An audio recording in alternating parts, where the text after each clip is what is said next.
Hello friends, இன்றைக்கி நம்ம வீடியோவில் இட்லி தோசையோடு சாப்பிட்றதுக்கு ஒரு சூப்பரான சட்னி தாங்க.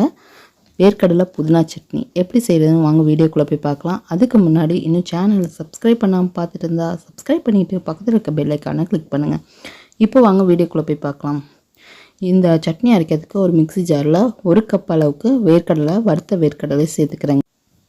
இது கூடவே 5 பல் அளவுக்கு பூண்டு பல் சேர்த்துக்கிறேங்க. ஒரு வெங்காயத்தை பொடியாக நறுக்கிட்டு எடுத்துருக்கேங்க, பெரிய வெங்காயத்தை அது அப்படியே சேர்த்துக்கிறேன். இது கூடவே காரத்துக்காக 2 பச்சை மிளகாவும் ஒரே ஒரு வரமிளகாவும் சேர்த்துக்கிறேங்க. உங்கள் வீட்டு காரத்துக்கு தகுந்த மாதிரி நீங்கள் கூட குறைய சேர்த்துக்கலாம். இது கூடவே ஒரு சின்ன துண்டு அளவுக்கு இஞ்சி சேர்த்துக்கிறேங்க.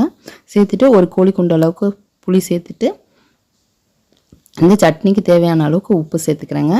சேர்த்துட்டு ஒரு கைப்பிடி அளவுக்கு புதினா தழையை சேர்த்துக்கிறேங்க. இது கூடவே நீங்கள் கொத்தமல்லி தழை வச்சு அரைச்சாலும் அரைக்கலாங்க, ரொம்ப டேஸ்ட்டாக இருக்கும். கொஞ்சமாக தண்ணி சேர்த்து நைஸாக அரைச்சி எடுத்துகிட்டு வந்துடுங்க.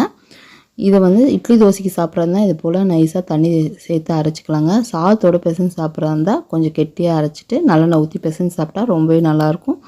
இது போல் நம்ம சேனலில் நிறைய சட்னி ரெசிபிஸ் அப்லோட் பண்ணியிருக்கோங்க, போய் விசிட் பண்ணி பாருங்கள். இந்த வீடியோ உங்களுக்கு பிடிச்சிருந்துச்சுன்னா லைக் பண்ணுங்கள், ஷேர் பண்ணுங்கள், சப்ஸ்கிரைப் பண்ணுங்கள். வேறு ஒரு நல்ல வீடியோட உங்களை சந்திக்கிறேன். Bye friends.